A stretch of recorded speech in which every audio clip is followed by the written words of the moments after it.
This week on RSBANDB Update, we review Mod Timbo's new Alchemical Onyx Jewellery, Grace of the Elves, Ingenuity of Humans, and Passage of the Abyss, our favorites and the star winner, plus removal of Mobilizing Armies and the talk of what should be removed or reworked next.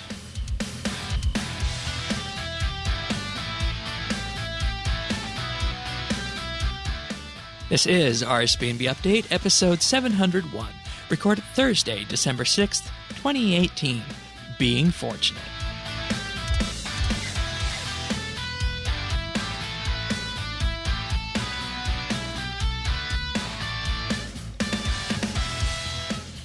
Hello, everybody, and thank you for joining us once again for RSBANDB Update, episode 701, north of that 700 marker that we celebrated last week with our wonderful legacy co-hosts. But we step back to the present this week and the future, talking about a RuneScape update, and Tanis and myself are here, as we are each and every week. Welcome back. Shane. And also this week, joining us is Tycho, our friend from RuneFest and Clan Quest and whatnot. Welcome, Tycho.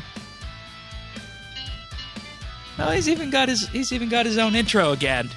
Yeah. Looky there. It almost sounds kind of Christmas themed with that.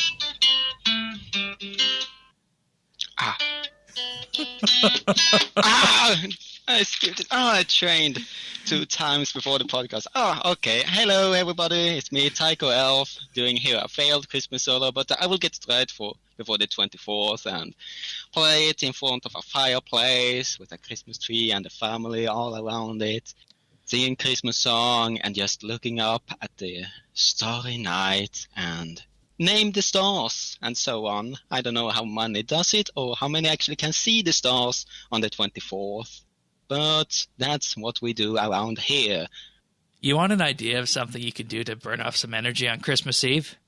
Take that guitar, and take you, and go sit in front of a fireplace, put a webcam on, live stream it, and play RuneScape for 24 hours straight. Well, I gotta play RuneScape with my toes and play the guitar with my hands. So take breaks. Take breaks. Do a bit of RS. Actually, bring the guitar in. You can do it. I've done it. What you do is I go fishing. What about cooking, Tanis?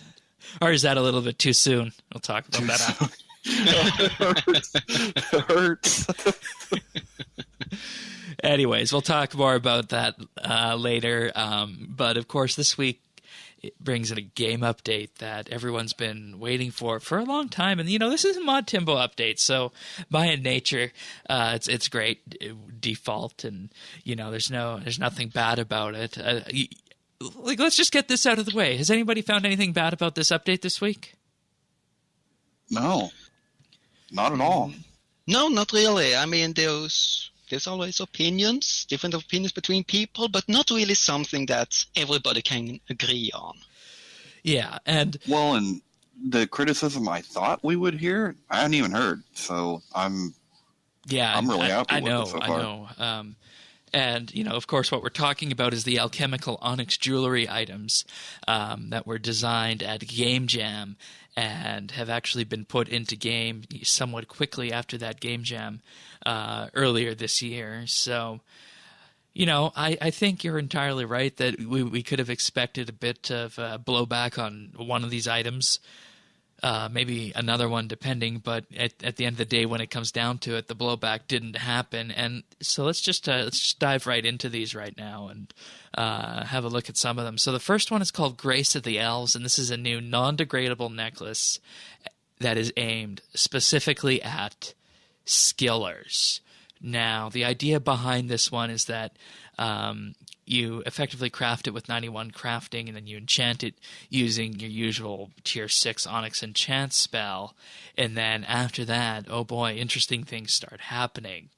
It can store up to 500 Sign of the Porter charges by using the porters on the necklace, and it will act like a Sign of the Porter while worn and charged. So that's really nice. Awesome. Frees up that pocket, It frees up the pocket slot.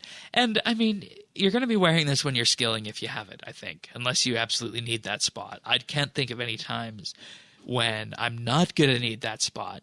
So this is definitely something that I will be wearing.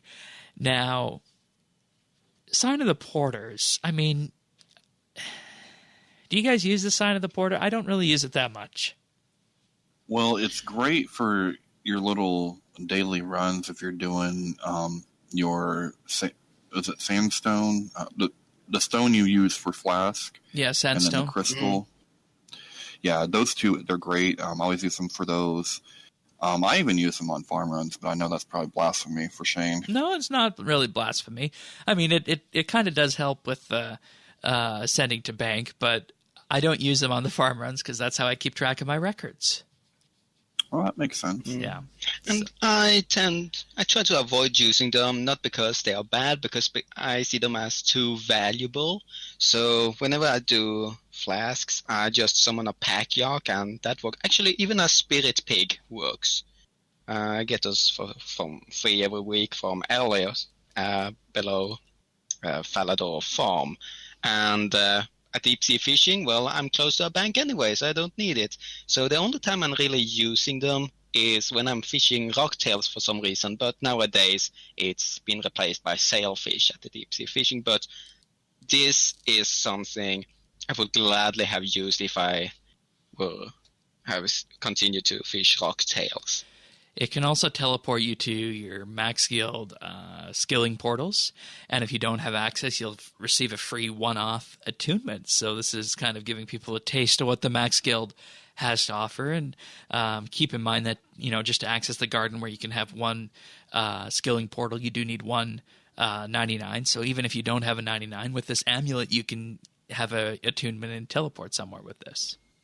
Or Quest Cape. That's how I got into the garden. By having the or Quest Cape. Yeah. Good. Yeah, and it is big. This is really big. This is actually very big or more powerful to players who haven't gotten their first 99 or even before Plague's End. Okay. Because this allows you to teleport around, and as soon as you get 16 99s, you unlock the second skilling portal. And I'm not sure if it unlocks for the amulet if you have 16 99s but haven't played Plague's End. Because if it unlocks, then this is huge for those skillers that really are dedicated skillers and don't want to engage in combat by having two skilling portals attuned to the necklace. I think we would have heard something if you could have attuned more than one with this, and you don't have access to the max guild or Prif. So, I'm sure that would have been covered. Yeah, that'd be an interesting edge case to test, though. Now, it'll also reduce the drain rate of the Chronicle Absorption, Light Form, and Superheat Sarin Prayers. Finally. This... that Light Form is great. Yeah. It's powerful, but that prayer going down is so annoying. I mean, unless you're wearing full Dragon Rider armor, and that's the most prayer bonus powerful armor in the game, you're getting a ridiculous amount there. Cuts it down by half. Yeah. But this is something that's been very annoying, the drain rate of prayer and having prayer potions while skilling, and this solves so many things by just having this effect. Yeah. Do you guys use Light Form often? Not often, but let's say you were in some kind of skilling competition and you were to be thieving, then the Light Form is really good to be running with your Crystal Mask. And if you're doing that, you're not going to be able to have your Dragon Rider armor or anything like that, because you're going to need either the camouflage suit or the exoskeleton. All right, that makes sense then. Fair enough. Yeah, and even more popular is the green walls, and in the Isfadar hunting area, there is Light Form and Crystallize on the box trap a must to get the best XP per hour. Okay, so this is definitely going to help then with that. Yes. So we're looking then, I'm guessing, at Hunter, Thieving, Woodcutting. What else? You mean the skills that... Yeah, that light form, and by in charge, this amulet can benefit then. I think divination, because there is this prism that you can put down that will enhance the dowsing prism that increases the chance of getting those. It's that, and the Superheat Sarin Prayer is very useful for Sarin stones that you automatically get smithing XP when you get corrupted, and in Menethos when you do wood cutting. And for one more month, you can crystallize. What is it? It's not granite. It's out there in the desert. Sandstone.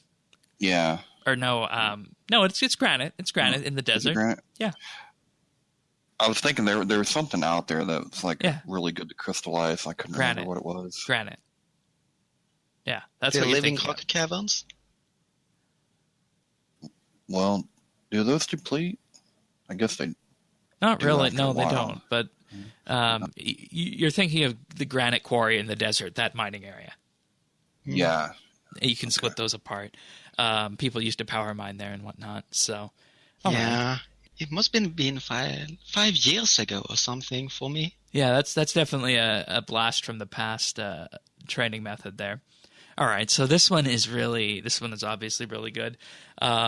I would personally be interested in keeping the logs myself when I'm woodcutting, but that's just me. In regards to Superheat Form, maybe would use it when mining, but I don't know. I never really was much of a fan of the Superheat Form spell. Yeah, I never used it very much myself. Yeah, all right.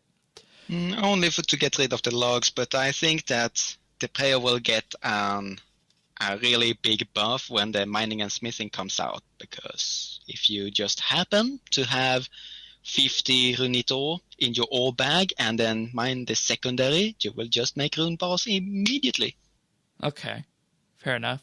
And do you think it'll work like that? No. Well, no. Why not?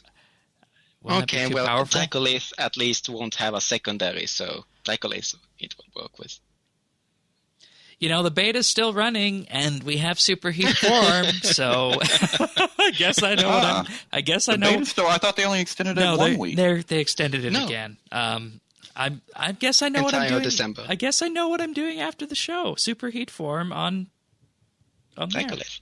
Dracolith, for real. I've been wanting to get back in there, and now I don't have any prior obligations. So I guess that's what's happened. That was mentioned in the live stream. Yeah, they said they would keep it throughout December because they got so much valuable feedback that they didn't see any big problem with letting it continue. And that's what we were saying, building a better beta, Yes, it was, yeah. So it's almost like someone heard it. Very much a possibility, but in any case, so there's that one on the prayers. The next one is what everyone is writing home about, telling everyone about, is that when you use your gathering skills, which they list here as divination, mining, woodcutting, fishing, farming, and hunter. Apparently farming and hunter are gathering skills when it comes to this. You have a chance to roll on the rare drop table, and they say, yes, this means if you wear your Luck of the Dwarves and Grace of the Elves, you have a chance at receiving a Hazelmere Signet Ring. Ooh, to Bill. Now, that's one side of it, but, the amount of stuff that's coming out of this necklace for everyone who is using it and skilling and whatnot is absolutely astounding. It's gotten to the point where there has been talks, and I've been asking this question, are they going to nerf this down? And the answer from the JMods is that no, this isn't going to be nerfed. So wait, how often does it happen? Well, it's not, it feels like it's more often than when you're fighting, but if you're fighting something that's going quick, it's going to happen more often because you have more chances to make it happen, because skilling is inherently slower than combat, right? In terms of the amount of times you kill something. Like take for example running a scythe and AoE at dark beasts or abyssal demons. So, well, here's an example, but it's purely anecdotal. So from the time of pre-show until now, I've been doing div, and I've gotten 2 of them so far. There you go. So, Yeah. And, you know, Okay. when it comes down to it, I mean, this ring is going to pay for itself in a matter of days or weeks, depending on how much you play. That's literally all there is to it, to say. I mean, if it was 25 mil, necklace. Yeah. if it's worth 25 mil, does it really pays off? Because in my opinion, the rare drop table isn't that valuable. I mean, if you keep getting rune, plate bodies, and maybe soft clay, that's worth that. I don't know. You get like 30 to 70k for each drop. I mean, Yeah. Well, I think it's just a nice little extra, and more than anything, it's that chance at the Hazelmere. I mean, that's what it's about, right? Yeah, I feel it's more about that chance because, I mean, if you look at Luck of the Dwarves, if you wear it, well, when you kill something, you get 1% higher chance to get a rare drop. It's 1%. That's quite small if you think about it. But it's yet one of the rings that everybody must have with them when they go bossing or do a massive amount of Slayer. But, you know, the rare drop table is going to be good at least for another month because, you know, there's drops of rune bars and whatnot on here currently. If you look at it, valued between 623 and 761,000. We don't know exactly what's going to happen with the rune bars when that mining and smithing rework hits. Same with the adamant bars. Those are definitely going to go down. But it's going to be updated. They mentioned that on the stream. Oh, really? I thought I heard that they weren't going to update the rare drop table. Oh, yeah, they are. Let's see here. Rare drop table will be updated to the by mining and smithing rework. Armor and ore will be replaced by salvages and stone spirits. Okay, so it's going to be basically the same thing then. Yeah. Yeah, it's just replacements. Yeah. Okay. Okay, that's good they're doing that. Yeah. So yeah, it's a bonus when you skill, and it also rewards paying attention because this Sarin spirit that will go up. We should actually mention that it won't go into your inventory when the scaling necklace activates. It's a Sarin spirit that comes around you, much like a fire spirit, and you have to click on it within 30 seconds to get the drop. Oh, that's good. That also promotes dynamic gameplay then, so you can't just sit there and AFK. Exactly. Yes, and that was one of my fears, actually, because I thought, I don't know if we should be giving this to someone that's AFK, and not that there's anything wrong with that, but should you be able to get a Hazelmere from watching Netflix, you know what I mean? So I'm actually really glad that they added that mechanic to it. Yeah. Quoting Mod Timbo, no freebie. Yeah, that makes sense. Okay. Yeah. Another thing they mentioned was that they choose gathering skills because they are at the moment weaker on the weaker side of the skilling as a whole. There's one way to make that not the case, and that's to do what they're doing with mining and smithing and remove the I knew drops you were gonna say that. from combat. I knew that. So it's the truth, though. It is. You know, just look at the price difference between an Elder Log and a Magic Log. Currently, a Magic Log is going for 394 GP. Elder Log is currently going for 5.5k. Yep, and Elder Logs isn't a drop. What I know. Precisely. So there you go. And I mean, combining Grace of the Elves with the mining and smithing rework, if people are pleased with that, I think that's a license and a okay to go ahead with changing other skills like that. They just need to find the right update to put it in for wood cutting and divination. I know Telos is a big issue for divination and herbs, so that could largely be fixed with that one. But nonetheless, I think the highlight of this is definitely Grace of the Elves, and it's one that's going to pay for itself. And I am quite honestly surprised that it's not going for more money than it actually is. Well, you know, it's skilling, Shane, and there's just not as many of us. Yeah, you think they'll bring some combat types over to the skilling dark side? No, not at all. And that's what I'm glad. I mean, honestly, I was really afraid that they were going to whine and throw a fit because they've had the rare drop table forever, and they don't even like the rare drop table. Like if they get one of those drops, it's like, you know, RDT drop, But still, I didn't think I'd want anyone else to have it, so I'm actually glad that didn't happen. Yeah. Okay. I also think that it's because it's been announced several times. I mean, Game Jam was back in April, and then we had RuneFest, where we were attending, of course, where Mod Timbo announced this, and now it's December. It's now 2 months after the announcement at RuneFest. So people had plenty of time to really get this fortunate component. And what happened before this? It was the quest point shop. And you know how much of an overhaul of fortunate component it fortunate component avalanche. Yeah, and I think most people back then probably disassembled their fortunate components.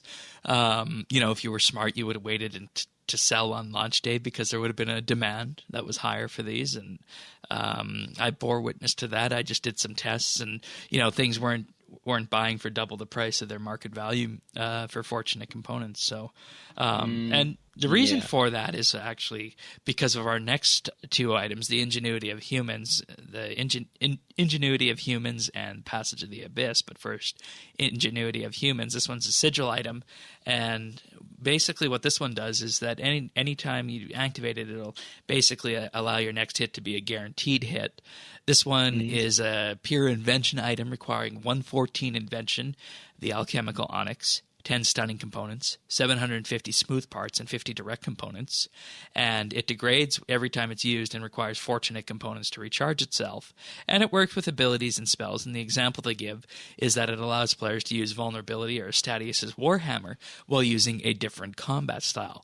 Because, as you know, whenever you're using a specific combat style, your accuracy for those other combat types is going to be very low and perhaps almost near the floor. So what this will do is allow a little bit more cross-pollination of the various combat types and whatnot with this. I don't know if this is good for EOC in terms of keeping it pure and the like, but when it comes down to it, I had a chat with David on this and I asked him, is there anywhere that you're going to be making use of this with this? And he said maybe, but it's going to depend on the Limitless Sigil. But he was thinking he might try sigil swapping, though he hadn't tried that yet. And just for comparison's sake here, the Limitless Sigil is made using 1,000 vital sparks, and when activated, the player is able to use the threshold abilities without needing to have 50% adrenaline for 6 seconds, as long as 15% adrenaline for each ability is available. So he's thinking that Limitless will still be the one that you'll want to go for, but the factors that are going to determine if it can be used or if the sigil swap can be carried out effectively and if the cooldown between sigils isn't too high. So okay, well that's fair. I've been wondering what he was thinking of it because I don't do bosses that are to the level that you would need this, because I kind of feel like this is in that spot of like next to Telos, because I guess you wouldn't need it for Solak, right? Because that's a guaranteed hit anyway. Yep, that's right. But that that tier anyway from next to Telos, maybe it would be good for them. Yeah, and the good part about this is that if this sigil does catch on, and I can imagine that we're going to see something combat related soon that's going to make it so that it will catch on, is that you either have people making these and interacting with this content who are combat types and who have the Onyx and these components lying around. The other thing is that for people who are skillers and pursuing invention from a purely skilling perspective, this sigil is something that can be sold to combat types. Yes. And unlike Grace of the Elves, that's permanently untradeable as soon as it's worn, this sigil can be recharged and be tradable again. So it will be more attractive that way, and it will keep the price down from becoming ridiculously high. But I really think that even though it requires 114 invention to create, this is something that skillers can focus on if they can get their hands on the components. Yeah, and that there's two things coming from what you just said there, Tycho. Number one is that with it requiring fortunate components to recharge, after the Clue Scroll rework that came in, we saw the Clue Scroll value items tank because people are, constantly doing Clue Scrolls and whatnot. And you have the Magic Dice shop, so that had a bit of a hit on them. But I think, with this one and in particular, our next one, people are going to keep using these fortunate components to recharge these items, so that's good. And the second thing is you mentioned 114 invention. Well, that's not even a big deal anymore. Anyone who has 99 invention or even a little bit less can pot up with an extreme invention pot for plus 18 invention levels. So, you're looking 97, 98 invention. You can take that all the way up with an extreme invention potion, and you got your 114 that you need to make this. That's true. That's true. And that's another thing with all these items so far with this is that unlike when the first batch of these Alchemical Onyx things came out, 107 invention just to make that, that was out of reach for some people at the time, but this is in reach for a lot more people now because of the amount of people who have got the invention, and Invention Potions are here now. So there's that. Thank you, player-owned farms. Yeah, well, it gives a reason for them because I never could really see much of a use for them before now, so that's good. Yeah, it's that, and when the elite PVMers who really wants to create this impossible combination of perks in the gizmos that you have to try 5,000 times before you get it, and since the rate of success is tied to your invention levels, it's encouraged to wait until you're at the high end before you even try it. And this invention potion is just for that. You gotta be at the highest invention level possible before going for something really ridiculous. Yeah, and invention potions are also good because on double XP weekend you get double XP for discovering blueprints. Yeah. I ran out of time to do this, and it felt like kind of cheating, so I didn't. But that's another way to use these potions. And use them, and it's not cheating. It's just like agility. It's a shortcut. Anyways, so we're actually going to catch up with David next week, and we'll chat a bit about this sigil and see if he's found a use for it. But that's just a general use case of where it would sit right now for this. Can I talk a little about it? Yeah. Yeah, okay. So this is actually my first sigil. I mean, I didn't find the sigils from the Shattered Worlds to be any attractive. It was more like Slayer-oriented, and the Limitless costs a lot, and it's ridiculous to do it the Iron Man way. So this is the first one. I had a Alchemical Onyx lying around and an empty slot in my equipment. So why this though? Why this sigil? I mean, guaranteed hit. Because, so the guaranteed hit, like you mentioned, it allows the very best. Allows you take the very best of a combat style that you aren't using and apply it to your current combat style. For example, if I use two-handed melee, I can use Quake that will drop the affinity of my opponent and make it much easier to hit and does more damage. I use the sigil to get a guaranteed hit with vulnerability, the magic spell, and I get another 10% extra damage. That's 20% extra DPS. And this using is Ingenuity of Humans. Yeah, Ingenuity of Humans, exactly. Okay. And this is very, very useful in boss encounters where the boss has a very high defense. And for example, this would be Virago, it would be Nex, and it would be Telos. So it's a question of how much do you want to use it, as Tanis mentioned. And one fortunate component recharge, like I think 500. 25 charge. Yes. Okay, 500 for the other So, one. so if one fortunate component costs 300k, then one use costs 4k, and that's around the price of 2 rock tails. And for that price, you get a guaranteed hit on vulnerability plus 10% DPS. If that saves you 2 rock tails, well, that's worth it. Yeah. So it allows you to become a bit more of this one-man army, because mage today is dominant because it's very flexible for the one who really trains into all the runes, which is now possible with the dyed rune pouches, to really adapt yourself to the situation and counter your enemy. But the best defense is a very good offense, and this actually feels a bit broken if melee and range can take the very best from magic, the vulnerability spell, and apply it there and just wreck. Yeah, and see, that was my just question with this, is house. that, what does this mean for EOC? It's blurring that line where we've been before, but I think I think that this is probably designed with the mind of helping melee and whatnot, because, like you said, and we've talked about so many times before, everything is so focused on magic these days that it's got to be a focus on the other combat types one day. So yeah, and one thing they mentioned on the stream actually was that vulnerability, the spell, is actually a problem. So they may address it. They may address it in the future, and if they do, that's certainly gonna make magic more attractive. But melee and range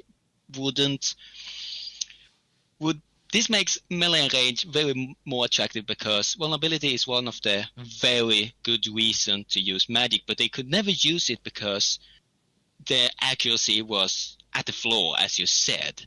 And hybrid armor has for many years offered this chance. So, well, if you wear hybrid armor, you aren't going to get an accuracy penalty. But as you know, hybrid armor is considered to be trash. Yeah, because of the damage penalties that you take.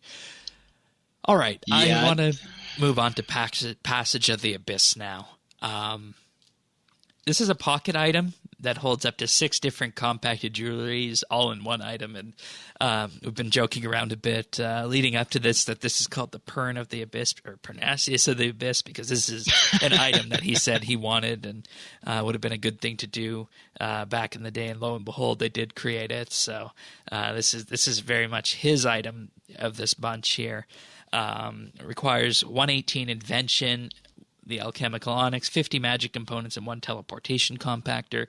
And the idea behind this is that it can store up to any 6 compacted jewelry items that are made from Invention. And basically, the rundown of this is that to add a particular piece of jewelry to it, you need 100 times the maximum charge. So to add Amulet of Glory, you would need 400 charges, and they can come in any value. So 100 4s or 400 1s, you just bring them in, and away you go. They can also be recolored so that you can have multiple of them with different teleports on them.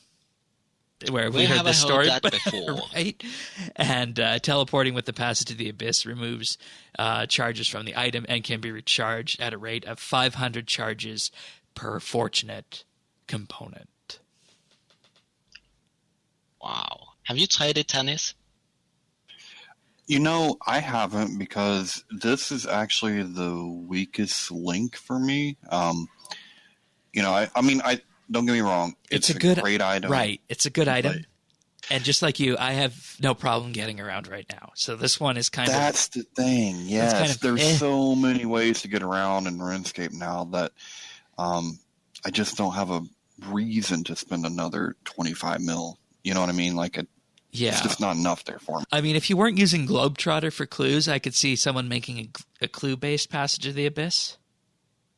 See, I was thinking that and maybe farming runs, but see, the problem with farming runs is that we have the Master Farmer outfit, which covers teleports to Ardoyan and Port Phasmates 3 times a day. You need to bring the Ectofoil if you want it more than that. We have the Catherby Lodestone, or the Lunar Teleport spell to that farm. We have the Cabbage Ring to Drainer. And we have the Trollheim Teleport from the Lunar spell, or just the regular Trollheim Teleport for that one as well. Wilderness, we have the Wilderness Sword as well. So for herb runs, not so much. Maybe other runs you might be able to factor it in, but most of the teleporting and getting around I do when farming with other stuff is just done with spirit trees and whatnot. So. Yeah, and I'm either using... I use my max portals a lot. So my max cape and my max portals are what I'm using almost all the time. And if I'm not using those, I'll just use a lodestone. So I mean, it's a good item. I haven't found a use that I could, use it for. Yeah. So this is really popular for people who need to get around fast, and this is much like Luck of the Dwarfs, something that makes you clue hunting much, much easier, because if you put But what in... about Globetrotter? Yeah, but the body who has the effect of teleporting you around, it charges like once every 5 to 3rd clue, depending on how many outfit pieces you own. And if we say every 5th, then you still need to solve 5 clue scrolls before you get 1 teleport. And 1 clue scroll is multiple steps, so we can't count with it being constantly used. All right, let's go through this here. Types of compacted jewelry. Here's what you can have. Amulet of Glory, which we know goes to places like Edgeville, Drainer, Alcarid, and Karamja. The Combat Bracelet, Warriors Guild, Champions Guild, and the like. Monastery, Ranging Guild. Okay. Dig Site Pendant. Anyone? It's 3 places. It was different places on the dig site. I mean, I know where it goes. I'm just asking, would anyone find that useful? Not unless I am very low level and questing. And a low level person ain't going to have this. So moving on. Next up, in the Enlightened Amulet, which goes to the Nexus, the Graveyard of Shadows, and the Desert Bandit Camp. Ferocious Ring. That's Corridel? Morvan. Corridel and Morvan. So, but I got that on my Slayer Helm. Right. Okay. Games Necklace is Troll Invasion, Barbarian Outpost, the Gamer's Grotto, Agaroth and Ashdale, the Corp Beast, Berg de Rot, and Tears of Guthix Cavern. Those are useful. Okay, that one is useful. Yeah, that one is. Dueling Ring. They use that for clues, right? You could use that one for clues. Yeah, that would be a clue one. Another one that the Dueling Ring is good for is teleporting to Castle Wars. And if you're making, You need a pank quickly? No, I was thinking if you are doing mud runes, but if you're doing mud runes nowadays, you're just going to go to that update that was supposed to be good, but wasn't in Lumbridge Swamp. I can't even remember the name of it, and that's showing. The Nexus? No, it came out. The Shattered Worlds. Shattered Worlds. There we go. Because there's a bank there. They had to rotate it because it was too powerful, but it's still a very short run between there and the Water Altar. So that's how you make mud runes. So you don't. I mean, Ring of Dueling, sure, for clue scrolls, maybe a bit of rune crafting.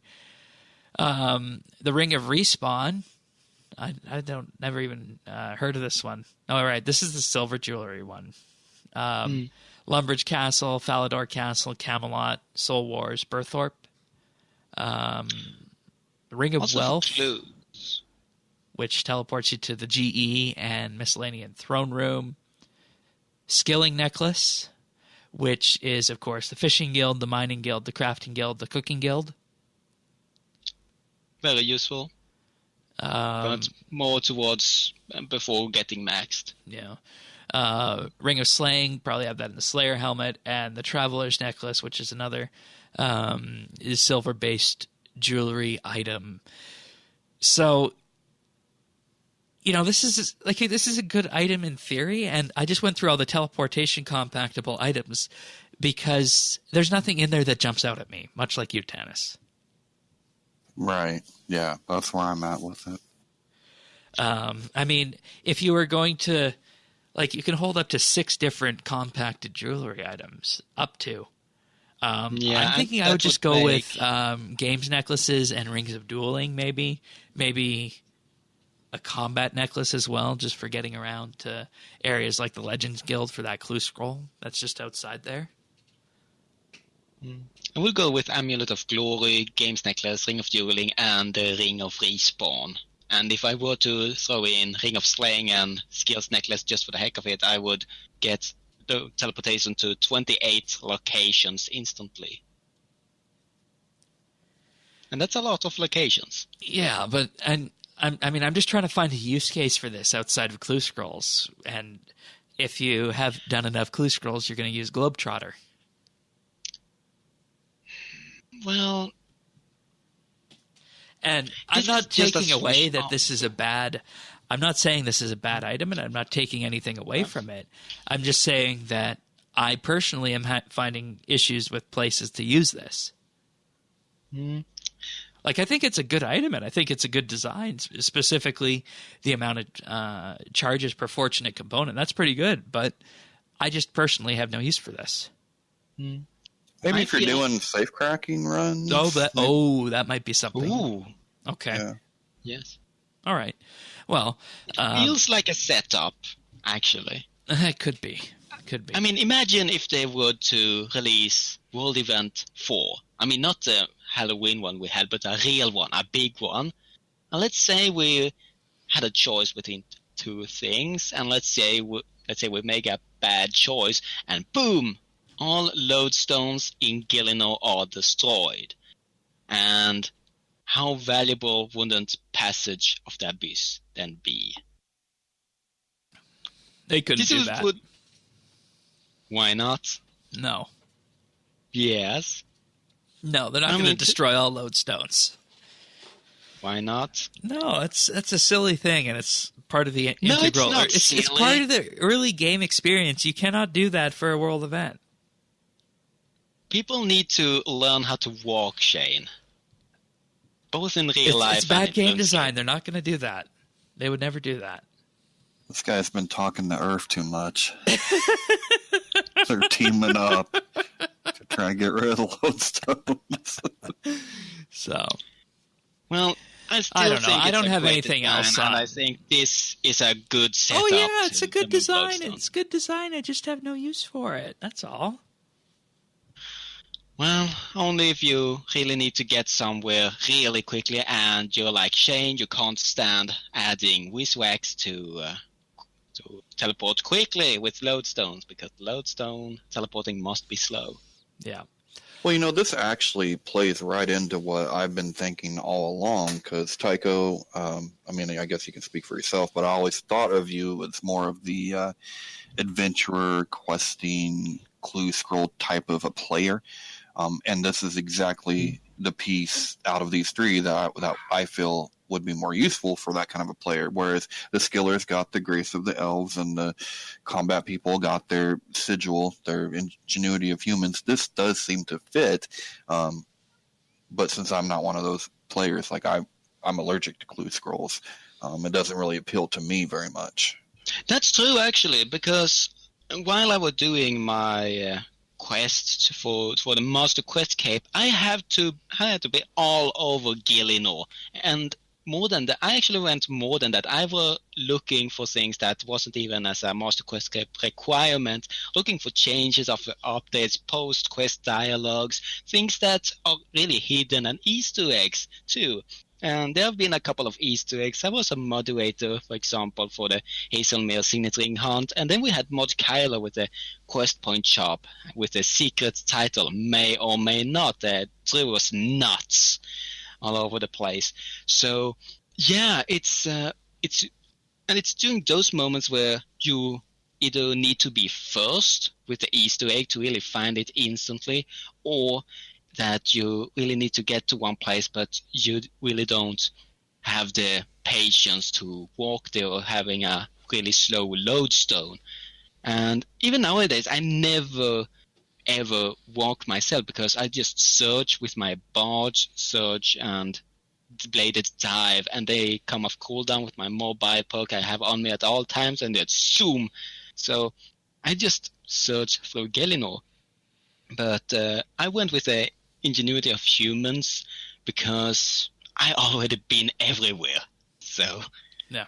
I know whole Gelinor by the back of my hands. But you hit the nail on the head, Tannis. This is actually a incredibly useful item for adventurers, quest capers, and most of all, those doing clue scrolls. All right. And just one final thing. Okay. One final thing. So, what's the cost of this? Well, if you look at it, you actually gain a lot with it, because if you put 100 Amulet of Glory into this, that's 400 charges, but you get 5,000 charges. So that's a win. And one fortunate component gives you 500 charges. So it only takes 10 to recharge them all. And let's I think they could have been a little bit more ruthless with the fortunate component charges on this. Yeah. So let's say you like to teleport 25 times a day. Then you need to recharge the passage every 200 days with 10 fortunate components. Yeah, and that's not much at all. No, every 200 days. Could have been an order of magnitude higher, I think. But yeah, it definitely killed the fast tele on the lodestones for sure. All right. For that. So speaking of also knowing Gelinor and RuneScape like the back of our own hand, there's one area at the south end of Feldip Hills that has been changed this week, and that is that Mobilizing Armies has been removed from the game. So this is something that we heard about at RuneFest was going to be happening, and here it is. Mobilizing Armies is gone. Instead, what we got there is we got a big field with eucalyptus trees there now. So that's all there is to it. And rest in peace. Okay, rest in peace, Mobilizing Armies. So, just a huge open field now sitting there. The teleport still goes there with the spirit tree for that divination colony. There's still the Feldip lodestone nearby, and you unlock all the Mobilizing Armies music tracks by heading down there to that previous old area. Now, talking about other changes that came with this, existing investment credits that you had at Mobilizing Armies will be converted into GP at an exchange rate of 5-1, and reward credits at a rate of 2-1 for GP, so you're not going to lose anything. If you had those stacked up, you're just going to walk away with a bit of GP. Unused Mobilizing Armies points enhancers have been swapped out for unfocused enhancers. Also, Mobilizing Armies, of course, will no longer be a requirement for the completion escape. I think that's obvious. And for those who have completed it, it will be hidden feat with 0 rune score. So I guess that was a time sink for anyone who did it. Yep. The Mobilizing Army high scores are also going to be preserved for posterity.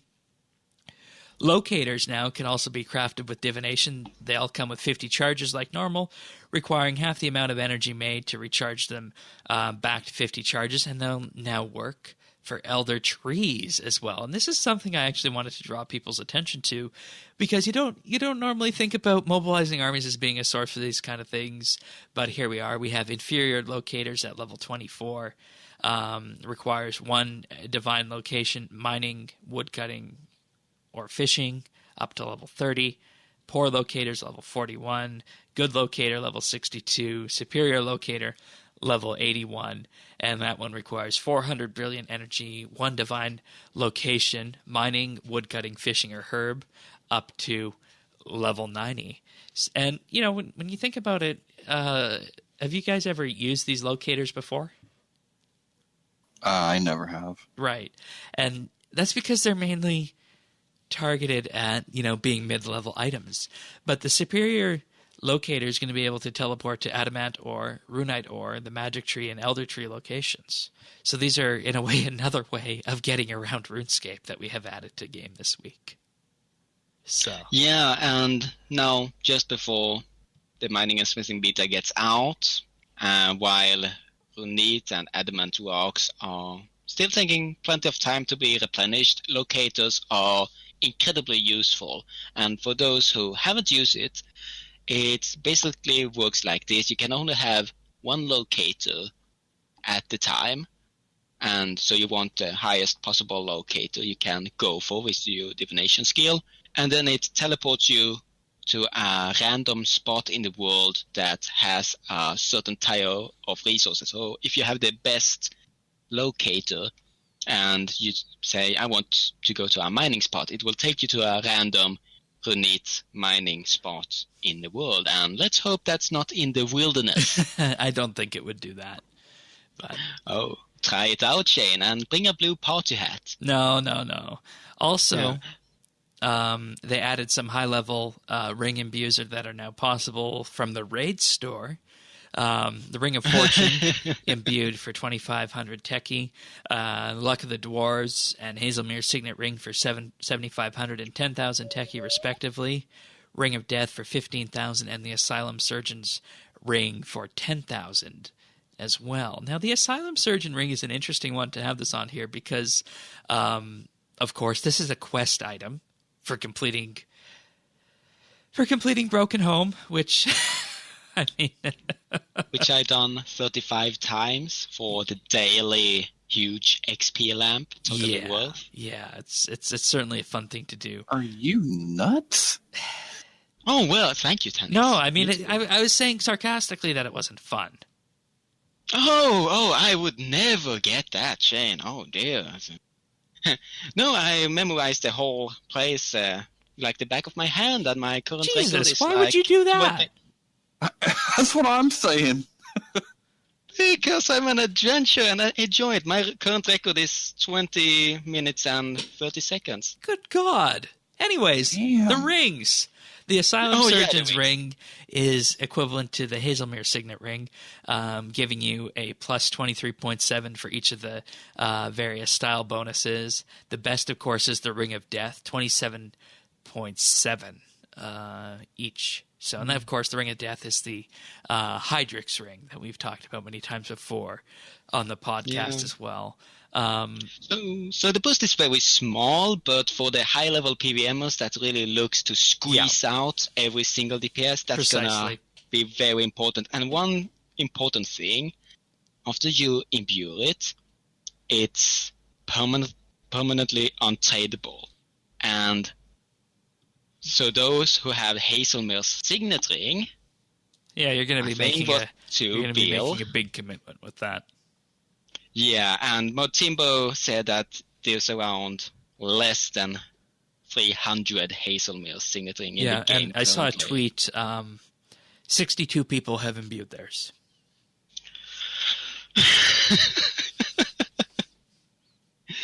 62. Yep. That's gonna make it the more rarer. And here I was thinking that I had a very unique idea, but apparently not. Yep, 62. You can't miss them. They're the people that run up to you and say, examine me, examine me. Examine me. All right. Related teleports exist with new names. Self-Feldip Hills. Titles and clothing have been moved to the Thaler store. Other ring imbues, not the high-level ones, are at Soul Wars. And music tracks, as I said, are unlocked by visiting the old site for Mobilizing Armies. You know, this was long overdue. It was an interesting game in theory, and I still say that, you know, if Jagex ever wanted to make an RTS or a pure mobile game that uses some kind of RuneScape lore and, you know, maybe was going to be a mobile-based combat game using a supercharged version of EOC, then yeah, look at Mobilizing Armies probably. Because I could see Mobilizing Armies turned into a kind of hybrid RTS MOBA kind of game on mobile. But, you know, as we talked about before, they kind of have missed the boat on the whole MOBA thing, so I don't think they're going to be going in that direction. But it'd be an interesting idea to look at nonetheless. So Yeah, and I just want to add that I'm actually really proud of Jagex for having the guts to do this. It was something that needed to be done, but it's not something that we always see coming from them. But this is good. If it's not being used, if it's taking up space, get rid of it. And that's what they did, and I'm really happy about it. I think that makes me optimistic that other dead content could then start getting stripped out of the game. Bingo.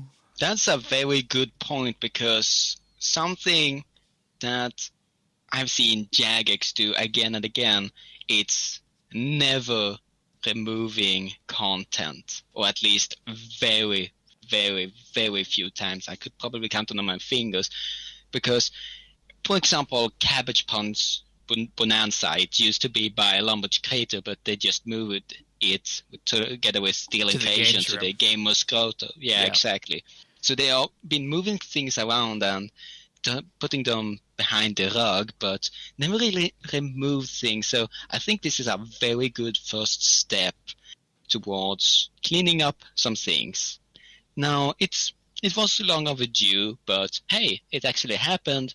And everything that's left is now the music tracks and a mysterious note on the floor that's something attacked by ninjas.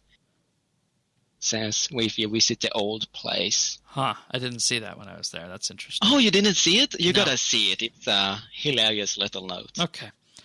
All right, onwards to Castle Wars then, right?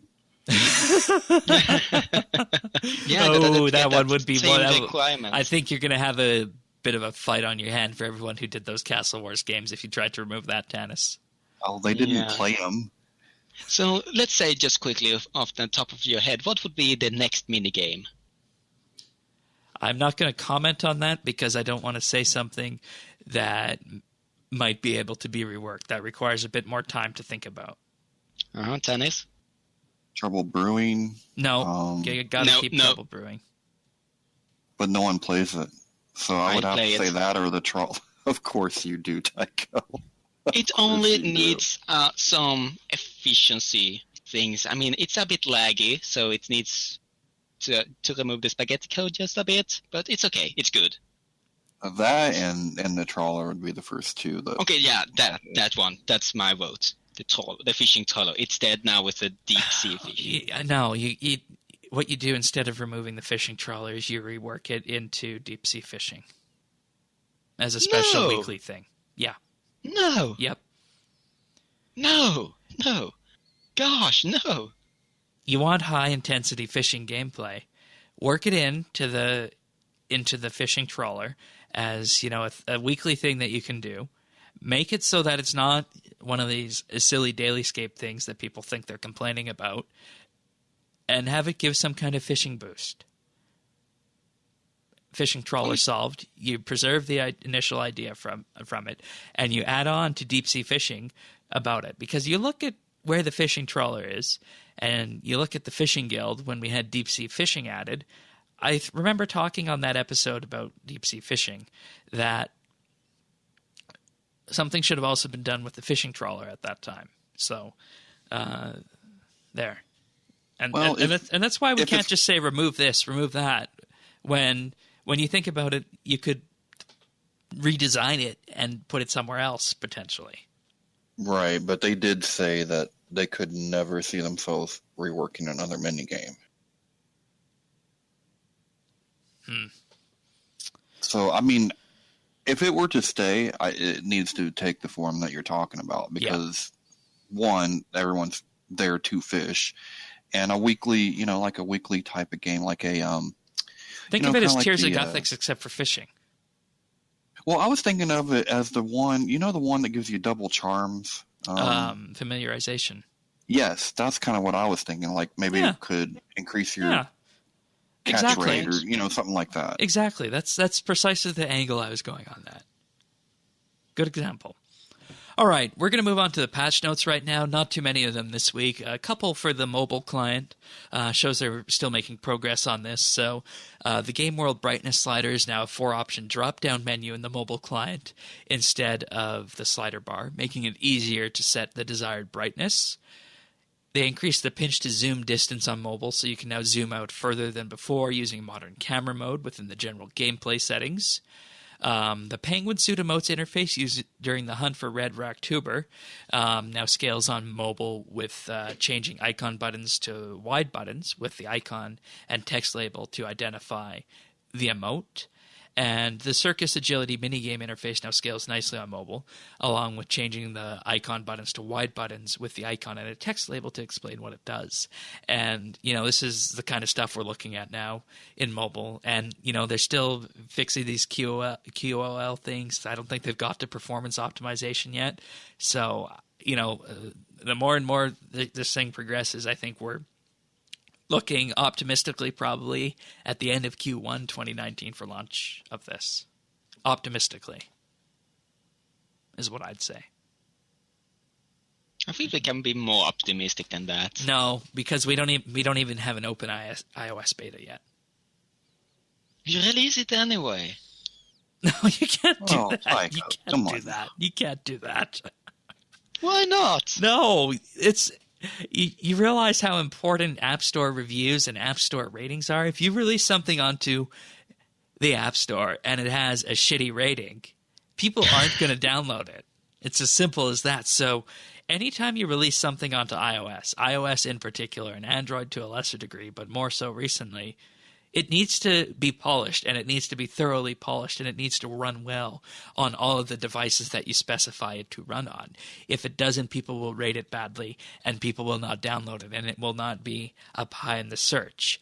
And this is the entire impetus for mobile, is to bring RuneScape to a new audience, and there's no better way of doing that than the App Store. So it needs to be done properly, and it needs to be done well. Fair enough. I predicted from the very beginning that the mobile would be mostly used by players that are already currently playing, because even though there are issues and even though there are things that could be improved, they're still playing and they're still bossing and a lot of other things. Yeah. Anyways, moving on to some other little things this week. Insta-kill darts will no longer work on familiars in the wilderness. Why? We wasted a dart to find that out. I mean, I could totally see the scenario. Warbands. There comes some rough type. He's having his awesome crossbow and has having his pack-up behind him, and that sends out the signal to everyone. He's packed. He got 30 rock tails in his pack-up. You just pull out your insta-kill dart. You kill the yak. The rock tails drop on the floor. Then you get 4 or 5 guys to just snipe that PKO, and boom, insta-dead. So just let them use the insta-kill dart. That's certainly an interesting use case for it. Yeah, because you can just spam food and especially with a pack. We know that. Pack has 45k health. Remember the jellyfish too. They're not tick-bound. Oh yeah, the jellyfish too. All right. And they removed the combat stats from specific broken died items that had them and prevented them from disassembling into nothing rather than their broken state. Ouch. Rest in peace, economy. Ouch indeed. All right. That's why you shouldn't have 2 bill lying around and invest it all on dice. All right. So before we wrap this up, I'll just take a moment that I want to actually tell everybody about their competition that they're doing this week, and that's the Skybox and Filters competition. And this is with the Skybox and Filters UI. Tanis, have you had a chance to play around with this? Because you weren't on that show, and seems like a big accessibility update. Yeah, and I'm really happy so far. I'm curious to see what will come out of this competition. Yeah. Okay. So basically what they want to do is they say create a custom filters, and you can grab the values from other scapers if they're keen to share. We won't judge. And then release all your creativity into a unique screenshot of your favorite game spot. Then share it on Instagram, and don't forget to tag the official RuneScape channel at RuneScape and use hashtag RuneScape Screenies in the competition. You have until Sunday, December 9th at 23:59 UK time to enter this competition. There's no limit on the number of entries, and they want tons of fun with this, and they want you to screenshot away. First place gets 3 bonds, and second to fifth place will get 1 bond each. So And that explains why there's been so much activity in the RuneScape Discord and people posting a lot of screenshots all over the place. I wish it wasn't just related to Instagram. I wish they had an option for Twitter too. Yeah. Yeah, I want to make a little video, you know? Oh, that'd be fun. Well, so when we first got the skyboxes, I wanted to do this video, but I knew that YouTube would just block it anyway. But you guys know that Journey. You know that Journey song, When the Lights Go Out? Oh, the lights go out in my city. Well, I went up to the tower in Prifddinas and turned on I forget which one. It was the nighttime one though, and like was looking out. I'm like, dude, this would be the best little little blurb from that song, you know, from like panning around, because it's really cool. If you guys haven't done that, check that out, because it's really cool to see Prif at nighttime. Okay. You know, I think the hardest thing for me about this tool, going back to it, is that there's just so much fiddling. There's no, like, you have to enter in the original numbers. There's not a color picker, so, you know, you have to enter in the individual color numbers to it, and it doesn't update like if you were just dragging it around, so it's kind of hard to see. So it's a bit of a pain to do, but I mean, I could see why we're being rewarded for it. So. I wouldn't call it a pain. I would just call it it takes a bit of learning to do that, and I think it's a good move by Jagex to give out this carrot so we can actually start engaging with this. And if you look at the RuneScape official Discord, you see people posting screenshots everywhere about themselves looking over these magnificent views, especially if you have NXT, which was a revolutionary thing when most it came people out. should. Jam is only at 15% last I heard. So yeah, needs to get that one down. All right. But, so as we promised we would do, just a bit of a reminder that this weekend's winter weekend is deep sea fishing and fishing. Fishing spots will move around half as frequently as before in both deep sea fishing and regular fishing. Deep sea fishing will also be open to all players regardless of level. The encounters are more common. Bottled boosts last twice as long. Maps, fishing notes, and bottled boosts are found more frequently. The XP bonus cap on Fishing Frenzy is increased to 30%, and the bonus will build up 10% quicker than before. There will be no electrified jellyfish spawn. Swarm fishing axes if you're 5 levels higher, and custom fish bait, sea turtles, great white sharks, and manta rays are 50% more effective this weekend. Sounds like a good fishvention weekend, especially if you want to do some high-intensity fishing training, I think. Oh, yeah. So, more fishes, it means more raw fish, and that means more cooking. That means more XP. I think Tanis is cooked out. Yes, I am done cooking, and keep Tycho away from the fish, because well, only on special occasions. Oh, God, that's terrifying. No, you never got to experience one, Shane. And I don't want to experience that. So, with that being said, we're going to move on right now. Oh, can I talk a little bit about our questions? But first, I'd like to take a moment to thank our Patreon subscribers for the month. And this month, you know, as we always say, that RSBANDBupdate is built around the community, and RSBANDB is also wouldn't be possible without the wonderful support from our Patreon supporters. And this week, we have to thank Adam T, Cody T, Kyle, Brock H, and Seth W. Thank you guys for supporting us on Patreon. It truly means the world to us. Yeah, thanks everybody. And if you want to find out more about our Patreon page, you can do that at patreon.com/RSBANDB. You can join up for as little as $1 a month. You get access to all of the monthly bits that we've done so far. We just put out a new one a couple weeks back about building, or rather unproportional influence in the community. That was definitely a fun one to do. and many others out there as well. If you want to take it one step further, for $3 a month, you get a special VIP rank on Discord, a mention on the podcast at the start of the month, and access to high-quality stereo AAC versions of the podcast.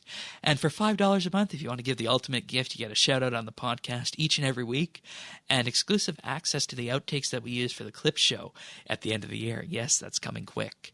And in case you're wondering what we're doing with this, at $15 a month, we're doing our monthly bit, which is focused around one or two hot button issues in the RuneScape community. And these are released to Patreon supporters exclusively for a period of 3 months. For $30 a month, which is where we're at right now, you'll gain an inside look into RSBANDBupdate, including interviews with our hosts and production team, and you'll learn how the podcast comes together. And since this is the first month we're doing it, guess who's up first? That's me. So you can look forward to that later in December, post it to the Patreon feed. And if we reach $50 a month, we'll do something called the RSBANDB Roundtable on the first Saturday of each and every month, where we'll join the hosts and talk about anything and everything RuneScape related, hosted in Discord. These will be streamed live and later published. Patreon supporters are encouraged to join in the roundtable, and this tier also has the added benefit of meaning that all of RSBNB's costs are covered going forward for the month. And if we ever reach that mythical $99 a month tier, which is far away, but I think some people might want that eventually. Movie night with Shane and Tanis. I know Earth said he'd come in and watch a movie with us, so that's going to be one as well. That's going to come up as well, should we ever reach that. So that's where we're aiming to head with this. And once again, thank you to our wonderful Patreon supporters for supporting us for many years now. You can head on over to patreon.com/RSBNB to learn more. You know, Shane, are we going to Mystery Science Theater the shit out of that movie? I think we're going to have to. That's what I'm thinking, too. Oh, that one's going to be a fun one. I'm going to get out my elf ears and then watch Star Trek. What was Commander Spock? What kind of race is he? Vulcan. Okay. Yeah. So those are going to be up on the table too. So all that and more at patreon.com/RSBNB. Now moving on to questions this week. A couple from JamAndy52. The first part of the question that you posted, we did answer in the above section, so that's why that's left out here. So what's going to be our favorite weekend, and any goals in particular in mind with these weekends? And also just curious, if anything, you hope to get from the Advent calendar. Like, what did you get so far? I feel that the 200 Hearts of Ice was a bit of a letdown. Oh, for me, it's going to have to be the farming weekend. Of course. How about you guys? For me, it's actually two. The one I'm going to use the most will probably be the minigame weekends, because there are some things I want to raise my stats at or get some rewards from. I'm looking into trying a tiny bit of Castle Wars to see how the teamed requirement feel, but I promised into my very soul that I wouldn't go for team for the huge amount of work that's involved, but that maybe some Dominion Tower, and then we got also Pest Control and Barbarian Assault, so I will try that out. But the one I will really, invest in will be during the deep sea fishing weekend. That's this weekend, because it will be sharks and rocktails and sailfish will flood into the market, and that will be a huge opportunity for me to stock up and just have the food of the year. And I'm very happy that food doesn't rot in RuneScape. Yeah, that's good. Oh, well, I do eat fermented fish, but... Okay. Tanis? Actually, the weekend that I was most excited about was last weekend, because it was the double tokens weekend and the elite dungeons. I really wanted to try to get through the temple with that one. Unfortunately, my wife was out of town, and so I was here with my daughter, and so we were doing other things. I couldn't do much with that. But word to the wise here, Tycho. do your research before you go into the Castle War games, because if you go into the wrong one of those, you can make people very angry. Okay. I will keep an eye out. It's experience. I have taken that bullet before. How do they get very angry? Well, because they're doing something that takes precision, and if you don't know that, like I didn't, I just went in there and saw everyone standing around and started killing because I thought that's how you did it, but didn't work out that way. Okay, all right, not happy. All right, good warning, and somehow I'm not surprised. But yeah, I mean, the Advent calendar has been actually a bit of a letdown so far. I would like to see more Christmas items come out of it. That's just me. I don't know if anyone else feels that way. Yeah, no, because I mean, it's too. just stars and whatnot so far, which is eh. Yeah, and we used to get such cool Christmas items. Like we'd get outfits and pets and loot beans. Maybe it'll ramp up in the second half. Festive, you know? Yeah, maybe. The snow cape is really beautiful, well done, and then the parasola, it's okay. I think the Christmas jumper. Yeah, I got two of the jumpers, horrible. but those are horrible. But I'm wearing it anyway. I want the snow cape. All right. Thank you, Jam Andy. Next one is from Chodo. Hoods, everyone. Chodo here. I haven't experienced any of the new releases yet, so this is the perfect time and place to ask. Do you think that the Alchemical Onyx will change the value of fortunate components? Will the treasure trail items go up, down, or stay stable? I've heard scary rumors that the Sarin spirits try to escape when they appear. Is this true? Are we so scary? I have this uncomfortable feeling that the new items make the game even easier. Maybe the effects and the perks of the jewelry are just a bit too overpowered. What do you think about that? And changing subjects, do you think that Jagex needs to remove more dead content? And that would actually make a difference to our gameplay. That's all, and have fun, noobs. On Hoods and RIP Mobilizing Armies. You know, I honestly think that there's going to be a little bit of a blip with the fortunate components right now, but I think we're going to see the same trend that we have seen for the last number of months with these because, you know, as we already said, 500 charges for one fortunate component, that's a little too tame. Yeah, and then the case of the Elves is just a one-time thing. It doesn't require you to charge. It's just permanently untradeable once you wear it. So the only one consuming is going to be the Passage of the Abyss and the Ingenuity of Humans, but even the Sigil, well, the Sigil is going to consume the most, but I think actually Grace of the Elves is really going to... If anything, they should have made that one. They should have made that one need to be recharged too. Honestly, if they were wanting to spike the value of clue scroll items. I mean, if you look at Hydrix gems and jewelry, those are really expensive and a must-have for PVMs. And I think Grace of the Elves is gonna be kind of that way, and it's permanently untradeable. Yeah, except for scaling, of course. So the Alchemical Onyx will be what Hydrix is for PVM. And I think that Fortunate Components is gonna be around 300k and stable that way, because as long as people will roll on the rare drop table, then there will be a demand for it. And it can't be switching hands, so I think it's going to be 320k now, and then with time, maybe 300. But I think it won't be like a mountain, like a spike, as it suddenly goes up to 40 mil, like Luck of the Dwarves was on the release. So, Tanis, do you have anything on that one? What was the first part of this question? Do you think Alchemical Onyx will change components? I mean, we talked about it, and I think we got it pegged down fairly well. I think it's just going to help it stay stable. Yeah. There, like you said, there might be a blip, but I think it's going to help it stay stable, and that's a good thing. Give the clue scrolls, you know, God bless their hearts, people that do those. Give them a reward. Yeah. You know. All right. For number 2, the Sarin spirits do escape if you don't pick them up within about 30 seconds or so. So they will run. No, he means that they try to escape when they appear, that they run away from the player. A little bit sometimes. Oh, okay. I just had one do that. I took it as escape after, leave after. But Okay. All right. Well, that's true, Choto. They will sometimes try to run away.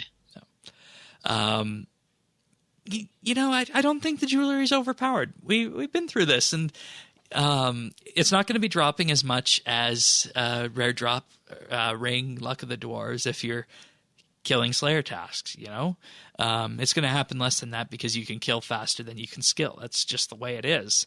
And we're going to see some changes to the rare drop table when the mining and smithing beta comes out of beta and moves into the actual game, in terms of salvage and whatnot. So that'll change that side of it. And, we're going to see no more reason to have coal on that list. And Addy and runes, it's going to be disassembleable, I think. Maybe get a little bit of extra GP from alching it, but not too much. So I think we're honestly fine with this. So it might be something to watch going forward. Well, I think you're 100% right, Shane. I don't think this is overpowered at all. In fact, I think that's one of the strongest parts of this update. And I mean, I guess I wouldn't expect anything less from Mod Timbo, but I felt it was just balanced really well, right on the money, and it was definitely marketed to three different. Each jewelry has a kind of a different style of player it was going to appeal to. So I really thought he did an amazing job with it. Absolutely, and that's Mod Timbo in general with this. And he really found really a waiting. spot in my heart. Really want to see what he does with the fire making updates that were done at Game Jam too. So there's that. Remove more dead content. We were just talking about that, weren't we? Yeah. Yes, we were. Let's take it up again. I mean, I'll say the same thing I said. I think that saying we should be removing any specific piece of content right now is a bad idea unless there's a way to work it into the game or it actually needs to be removed.